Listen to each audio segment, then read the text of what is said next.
Handcuff লগাই অপৰাধীৰ দৰে আদালতত হাজিৰ কৰোৱা হ'ল শংকৰজ্যোতি বৰুৱাক। ৰাজ্যজুৰি উত্তাল প্ৰতিবাদ।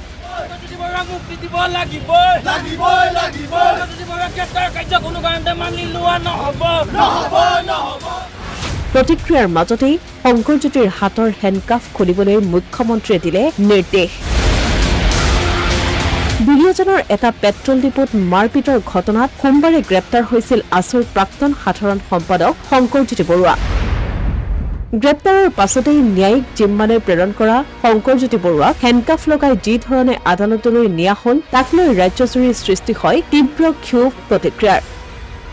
অসম আৰক্ষীয়ে দাগী অপৰাধীৰ দৰে সদৌ অসম ছাত্ৰ সন্থাৰ প্ৰাক্তন সাধাৰণ সম্পাদক শংকৰজ্যোতি বৰুৱাক হাতত হেণ্ডকাফ লগাই নিয়া কাৰ্যক ধিক্কাৰ দিয়ে ৰাজ্যৰ ৰাজনৈতিক সামাজিক সংগঠনেৰে জড়িত বিভিন্নজনে।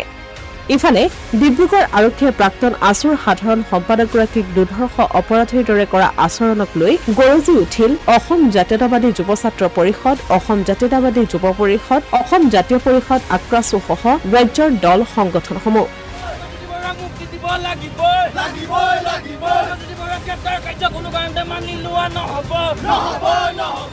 আৰক্ষীয়ে হেণ্ডকাফ লগাই শংকৰজ্যোতি বৰুৱাক গ্ৰেপ্তাৰ কৰাৰ বিৰুদ্ধে সোমবাৰে সন্ধিয়া শিৱসাগৰত প্ৰতিবাদ সাব্যস্ত কৰে ছাত্ৰ মুক্তি সংগ্ৰাম সমিতিয়ে।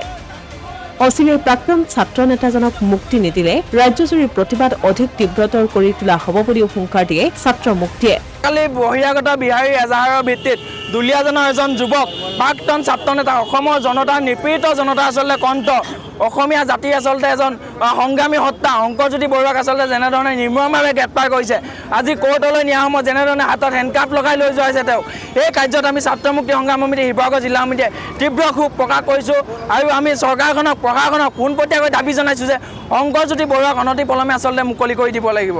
বহিৰাগত বনিয়াৰ স্বাৰ্থত, বহিৰাগত বনিয়াক দলিচা পাৰি, বহিৰাগত বনিয়াৰ কমিশ্যনৰ স্বাৰ্থত আচলতে অসমীয়া যুৱকক এনেধৰণে অত্যাচাৰ চলালে নহ'ব। আমি বিগত সময়ছোৱাত বাৰম্বাৰ চৰকাৰখনক প্ৰশাসনক দাবী জনাইছোঁ যে অসমীয়া জাতিৰ সুৰক্ষাৰ বাবে আপোনালোকে কিবা এটা কৰক। অসমীয়া জাতিৰ ওপৰত আচলতে এনেধৰণৰ নিৰ্যাতন চলালে কিন্তু আমি কোনো কাৰণতে ক্ষান্ত নাথাকিম। ৰাজ্যজুৰি অসম আৰক্ষীৰ এনে কাৰ্যক লৈ সৃষ্টি হোৱা প্ৰতিক্ৰিয়াৰ মাজতে সোমবাৰে নিশা শংকৰজ্যোতি বৰুৱাৰ হাতৰ পৰা হেণ্ডকাফ খুলিবলৈ নিৰ্দেশ প্ৰদান কৰিলে মুখ্যমন্ত্ৰী ডক্টৰ হিমন্ত বিশ্ব শৰ্মাই।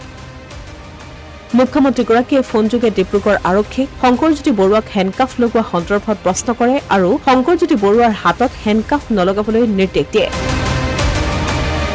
মুখ্যমন্ত্ৰী ডক্টৰ হিমন্ত বিশ্ব শৰ্মাই কোনো কাৰণতে শংকৰজ্যোতি বৰুৱাৰ হাতত হেণ্ডকাফ লগাব নোৱাৰে বুলি নিৰ্দেশ দিয়াৰ পিছতেই এতিয়া পুনৰ উত্থাপন হৈছে প্ৰশ্নৰ।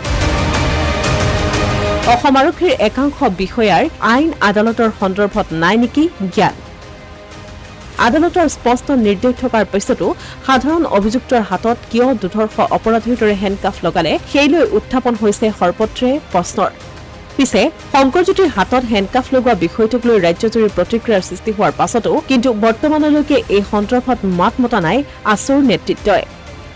উল্লেখযোগ্য যে আছুৰ প্ৰাক্তন নেতাগৰাকীৰ বিৰুদ্ধে দুলীয়াজান আৰক্ষী থানাত ৰুজু হোৱা এটা গোচৰত ন্যায়ালয়ে জামিন প্ৰদান কৰিলে যদিও আন এটা গোচৰত এতিয়াও জামিন পাবলৈ বাকী শংকৰজ্যোতি বৰুৱা।